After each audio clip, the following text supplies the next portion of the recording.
नमस्कार दोस्तों, हम फिर से लेकर आ चुके हैं आप लोगों के लिए शाम की सभी ताज़ा और बड़ी खबरें। एक एक कर आपको सारी खबरों की जानकारी देंगे। आज देश और दुनिया से क्या बड़ी खबरें निकलकर सामने आ रही हैं, लेकिन उससे पहले दोस्तों एक नजर डालेंगे सुर्खियों पर। जी हाँ, बहुत हुई महंगाई की मार, अब की बार मोदी सरकार। ये पार्लियामेंट में दोस्तों शक्ति सिंह गोयल ने भारतीय जनता पार्टी की बखिया उधेड़ दी।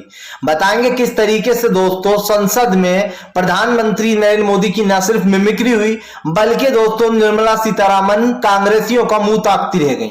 वहीं पर अगली बड़ी खबर में हम आपको बताएंगे असदुद्दीन ओवैसी का बीजेपी के ऊपर बड़ा हमला। बोले जैसे फिल्म में काल्पनिक सीन होते हैं, वैसे ही बीजेपी इस देश को एक काल्पनिक बनाना चाहती, जहां पर सिर्फ काल्पनिक में महंगाई कम होगी। इसके बारे में आपको बताएंगे। वहीं पर अगली बड़ी खबर में हम आपको बताएंगे दोस्तों एक बार फिर से गृह मंत्री अमित शाह का विवादित बयान। बोले जैसे ही कोरोना का की लहर ठीक होगी, वैसे ही CAA NRC लागू करेंगे।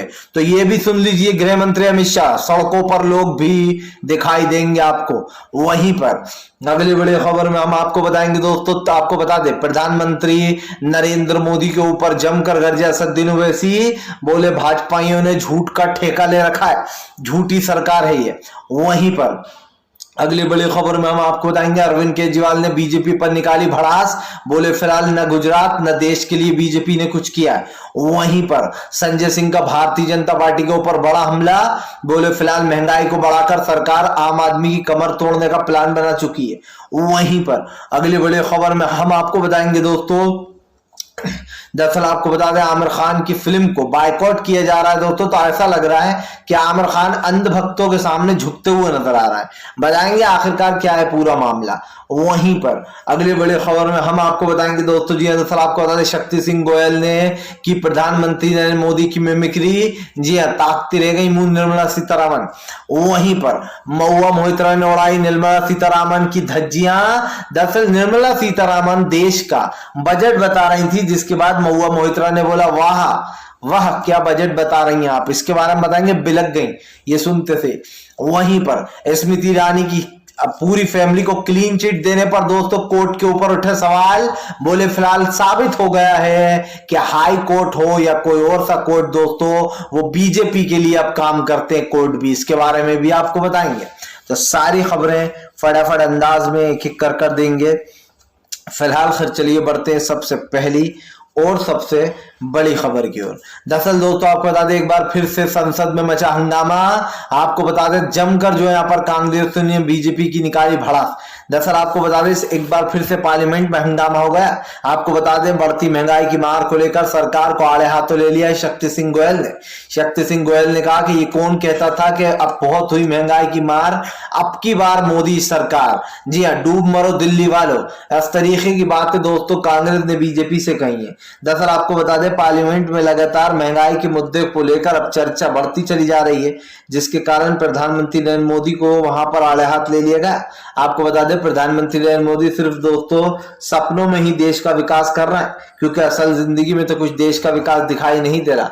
अगर गरीबी और बेरोजगारी बढ़ाना देश का विकास है, तो फिर पहले की जो सरकारें थी प्रधानमंत्री उनके ऊपर आप समझिए दोस्तों तंज क्यों कसा करते थे। शक्ति सिंह गोयल यहीं पर नहीं रुके, उन्होंने कहा एक लेडी थी जो कि सिलेंडर के ऊपर चढ़ बैठा करती थी, और चढ़ बैठकर सिलेंडर पर वो 400 रुपए के सिलेंडर पर हाहाकार मचाया करती थी। लेकिन दोस्तों आज सिलेंडर का दाम 1200 रुपए है। आज स्मृति ईरानी कहीं दिखाई नहीं देती। यहां तक कि स्मृति ईरानी को दोस्तों देश के मुद्दों से कुछ लेना देना ही नहीं है। उन्हें तो दोस्तों अपनी बेटी जयश ईरानी को बचाने की पड़ी थी, और भाई बचा भी लिया। क्योंकि आप समझिए आज जो मेन दाम चल रहा है उसमें का बीजेपी की सरकार है, तब कांग्रेस की सरकार थी, इसलिए स्मृति ईरानी जो है यहाँ पर खूब चिल्लाया करती थी, गला फाड़ा करती थी। लेकिन आज जब दोस्तों शक्ति सिंह गोयल ने कहा कि गैस की टंकी LPG के दाम 1200 हो गए, तो स्मृति ईरानी कहीं दिखाई नहीं दे रही है। और वो कांग्रेस के नेता भी नहीं दिखाई दे रहा जो कहते थे अब बहुत हुई महंगाई की बार, अब की बार मोदी सरकार। जी हाँ दोस्तों, ये प्रधानमंत्री के ही बोल थे अगर आपको याद हो। और वो कैमरे पर आकर क्या क्या कहा करते थे ये भी आपको याद है कि मीडिया अपना काम सही से नहीं कर रहा है और सरकार का साथ दे रहा है, मीडिया को सच्चाई बताना चाहिए। उस वक्त प्रधानमंत्री ये कहा करते थे। आज जब विपक्ष इनको घेरता है तो इस देश का प्रधानमंत्री दोस्तों मुंह फेर कर भाग लेता है। ऐसा तो प्रधानमंत्री मिला है हमारे देश को। चलिए बढ़ते हैं एक और अगली बिग ब्रेकिंग की तरफ।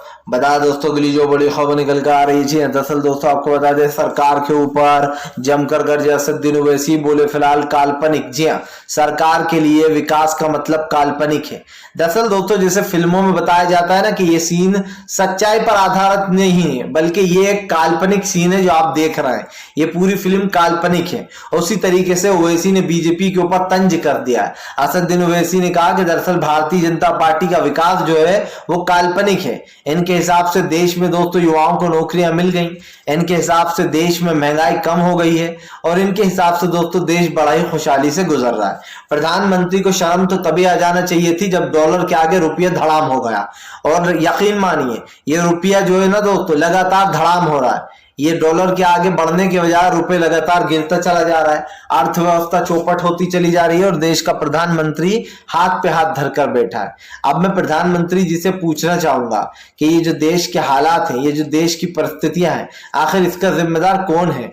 आप समझिए दोस्तों, सरकार या सरकार है जिन चीजों को अपने कंधों पर उठाने का काम करती हैं, वो सरकार दोस्तों कहीं ना कहीं पूरी तरीके से फेल हो चुकी है। प्रधानमंत्री नरेंद्र मोदी के बड़े बड़े दावों से ना किसी का भूखा पेट भरने वाला है, ना प्यास मिटने वाली है। इस देश का युवा कल भी बेरोजगार था, इस देश का युवा आज भी बेरोजगार है। ओवैसी ने कहा कि काल्पनिक सीन से बाहर निकल कर देखिए आज देश में क्या हो रहा है। महंगाई के मुद्दे पर जब भी आपकी सरकार से बात करो तो आप लोग कहते हैं कि सब कुछ चंगा सी। अगर सब कुछ चंगा सी है तो देश में लोग भजिए तलने को दोस्तों मजबूर क्यों है? क्यों दोस्तों एमबीए वाले पढ़े लिखे लोग जो यहाँ पर भजिए और चाय बेचने को मजबूर हो रहा है? हालांकि प्रधानमंत्री को तो ये देखकर खुशी ही मिलती होगी, क्योंकि वो जहां से उठकर आए हैं वो चाय का ही बिजनेस किया करते थे, सुनने में आया है। लेकिन सबसे बड़ी बात यह कि प्रधानमंत्री ने खुद एक इंटरव्यू में कहा था कि आज अगर कोई चाय का ठेला लगा रहा है, आज अगर कोई भजिए बेचकर 200 रुपए कमा रहा है, तो वो रोजगारी तो हुआ। यानी कि प्रधानमंत्री के हिसाब से जब ये दुनिया में आए, जब ये सरकार में आए 2014 में, उसके बाद से ही लोगों को अकल आई कि उनको भजिए और चाय बेचना चाहिए। और ये मोदी जी नहीं, जो यहाँ पर इतनी बड़ी सोच मोदी जी की थी कि क्यों ना देश के युवाओं को चाय का ठेला और जो है भजिए बेचने के लिए खड़ा कर दिया जाए, क्योंकि ये एक रोजगार है। दोस्तों शर्म आना चाहिए प्रधानमंत्री नरेंद्र मोदी को इस तरीके के बयान देने में। आज वो देश में जो युवा, पढ़ा लिखा युवा है, वो भजिए और चाय बेचने को मजबूर है, और प्रधानमंत्री बेशर्मी से ये कह देते हैं कि भैया जो देश में खड़े होकर 200 रुपए भी अगर कमाते हैं तो वो रोजगारी तो है। आप बताइए, इससे पहले फिर तो कांग्रेस में भी ये रोजगार था, तब तो मोदी जी कहते थे कि बेरोजगारी बढ़ रही है, तो तब क्या मोदी जी को चाय के ठेले और भजिए के, समोसे के ठेले बेचने वाले दिखाई नहीं देते थे? दिखाई देते थे।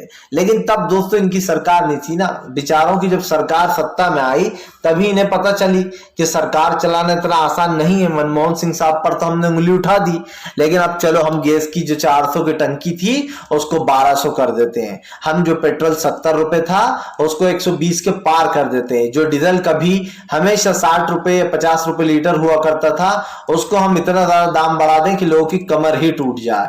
किसानों की एमएसपी न देंगे, न दी है और न दे पाएंगे, ये अब नया नारा होगा बीजेपी का। चलो जो हमने किसानों के लिए, जो किसानों को बर्बाद करने का प्लान बनाया है उस पर अमल करें। एक ऐसी कमेटी बनाएं जो हमारी पक्षकार हो और किसान विरोधी हो।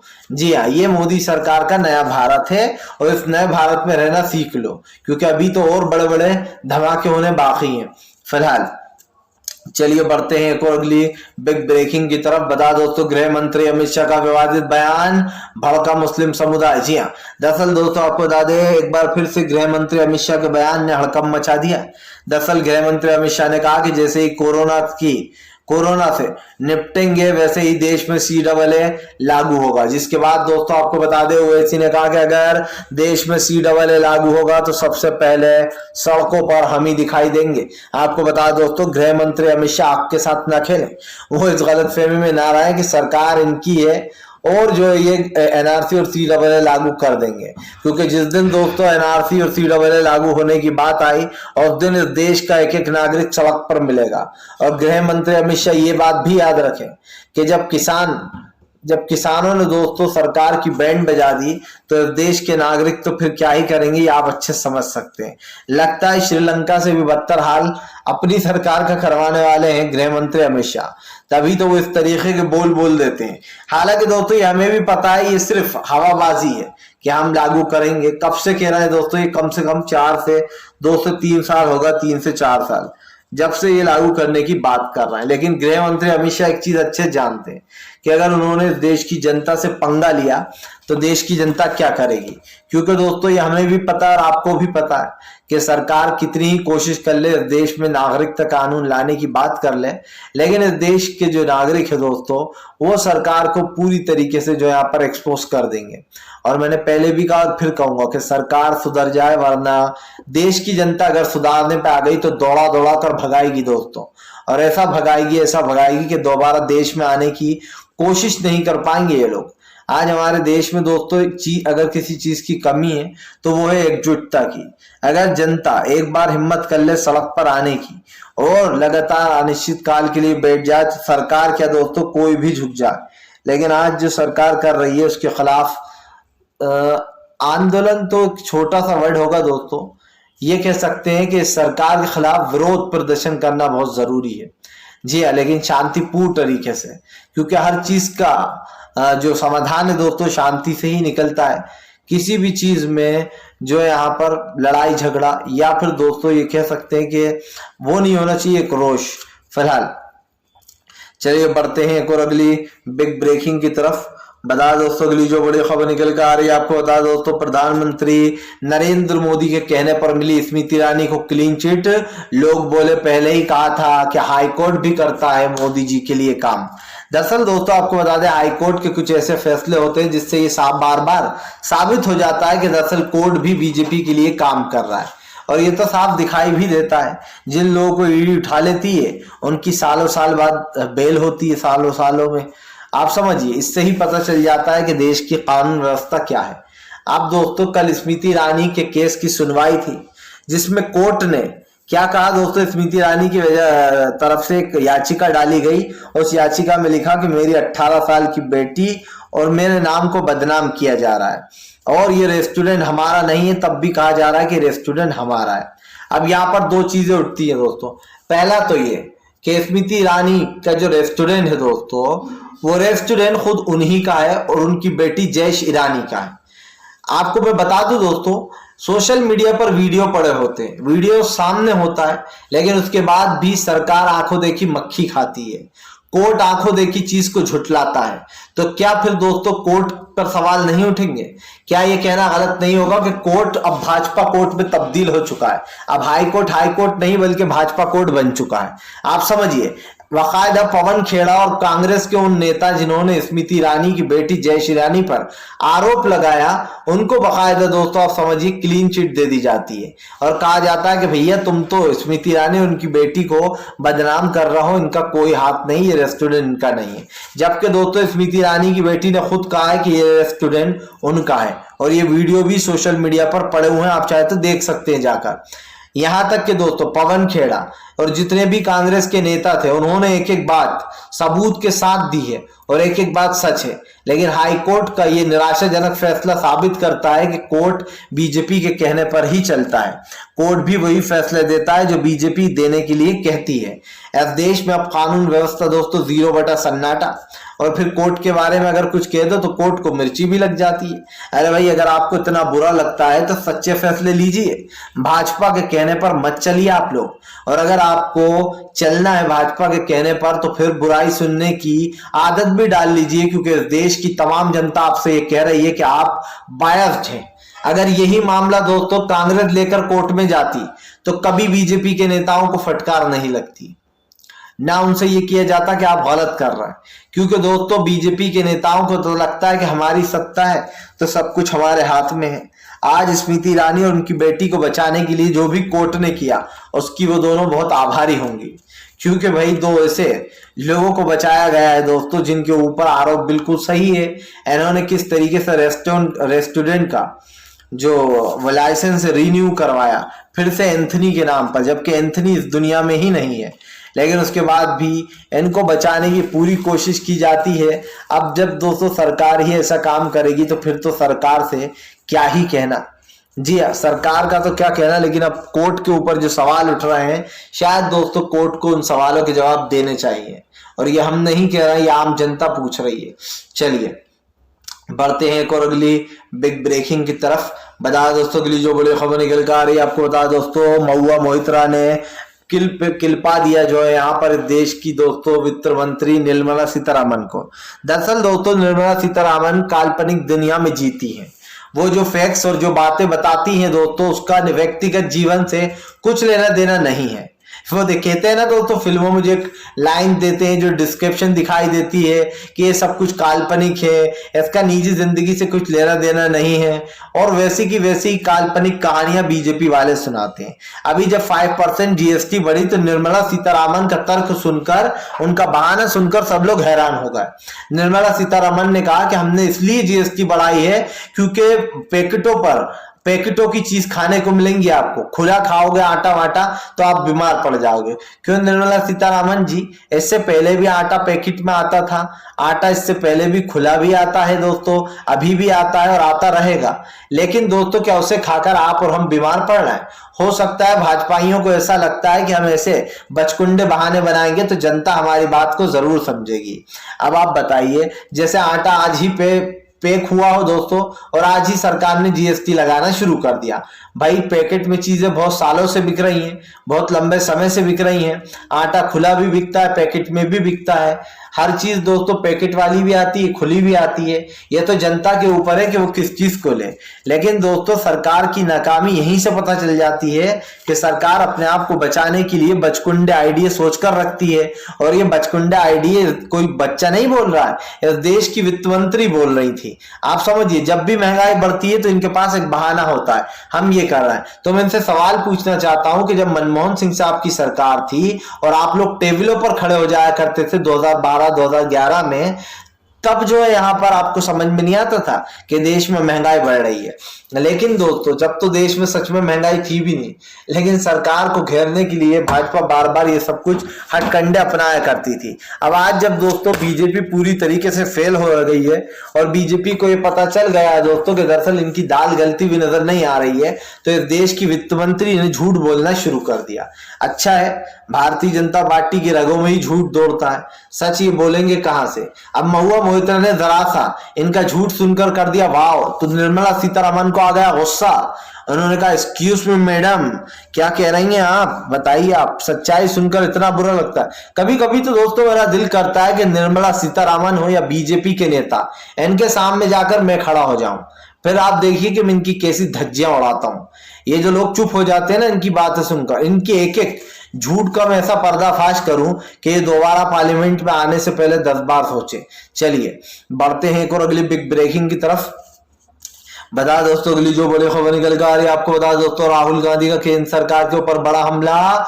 बोले फिलहाल तानाशाह राजा, जी हाँ, तानाशाह राजा की तानाशाही चल रही है और इमेज को चमकाने की कोशिश भी चल रही है। दरअसल दोस्तों 2024 के चुनाव को लेकर कांग्रेस ने अपनी कमर कस ली है, तो वहीं पर बीजेपी भी तैयार है। बीजेपी के तो हालांकि हथकंडे वही हैं, ईवीएम घोटाले, ईवीएम इधर से उधर हेरा फेरी, और जो है सरकारों और बंदों को खरीदना। लेकिन अब सवाल दो उठेंगे। पहला तो ये कि अगर 2024 में सत्ता बदल गई तो प्रधानमंत्री का खड़ा हुआ सारा झूठा साम्राज्य जो है दोस्तों वो ढह जाएगा। दूसरा दोस्तों, इनकी सरकारें धड़ाधड़ करके गिरेंगी, आप लिख के ले लीजिए, और वो सरकारें गिराएगी कांग्रेस, क्योंकि जो तुमने दिया है वही हम तुम्हें लौटाएंगे। कहां तक भागोगे? जी हाँ दोस्तों, आप समझिए, कहां तक भागोगे? बार बार हम तुम्हारे सामने ही आएंगे। यानी कि मतलब आप समझिए दोस्तों कि आज जो तुम हमारे साथ कर रहे हो, कल वो हम तुम्हारे साथ भी करेंगे, और वो भी तबीयत से करेंगे ताकि तुम्हें पता चले कि क्या हुआ है। फिलहाल अगर आपको हमारा वीडियो अच्छा लगे तो लाइक कर दीजिए, चैनल पर पहली बार आए तो सब्सक्राइब जरूर कीजिए, पास में घंटी होगी इसको जरूर दबा दीजिए ताकि हर वीडियो की